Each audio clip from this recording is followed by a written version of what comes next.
Underground Alliance fold our gis after we work out. At no time should you stuff it into a bag. It's a process where we reflect as we do about the training, about the day ahead of us, about life. We take time to take care of our uniform. So I have it laid out exactly the way you would lay it out as you fold it. So I take the gi top and I lay it out as if I'm wearing it, left over right. Flatten it out, make sure everything is even, everything is good. The ties are down. I take the pants, I fold them in half, straighten them out, very important, and I lay it down on the gi top. Lay it down, just like so. Make sure the straps are inside, paying attention to small details. I take the right side of the gi top and I fold it over. Now, at this point, you can do one of two things. You can fold the sleeve back on top of itself like so, or you can fold the sleeve down the pants like so. Your choice.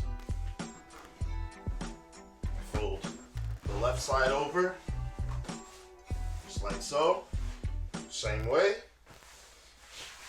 down, make sure it's even. Then I fold the pants leg up even with the bottom of the gi top. Then we fold from the bottom up,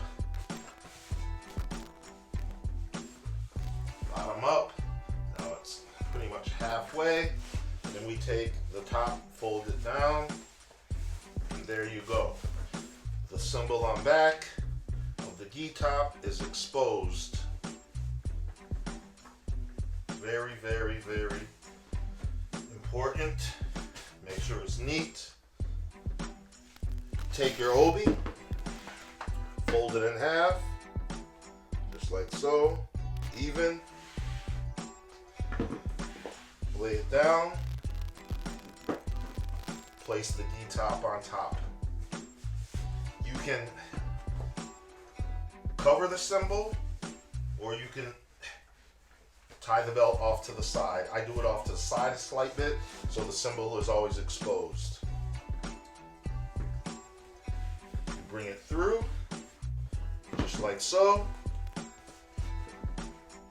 Doesn't matter if it's along the collar side of the gi or not, but I'll slide it up to the collar side.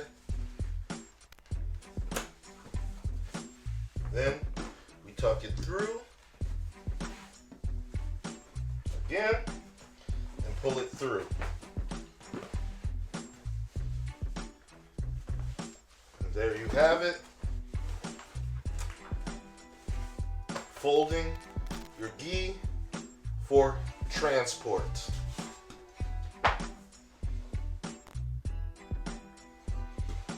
That is how we do it in the Underground Alliance, Martial Science Research Association.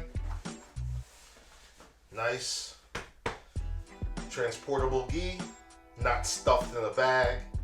Pay attention to etiquette, very important.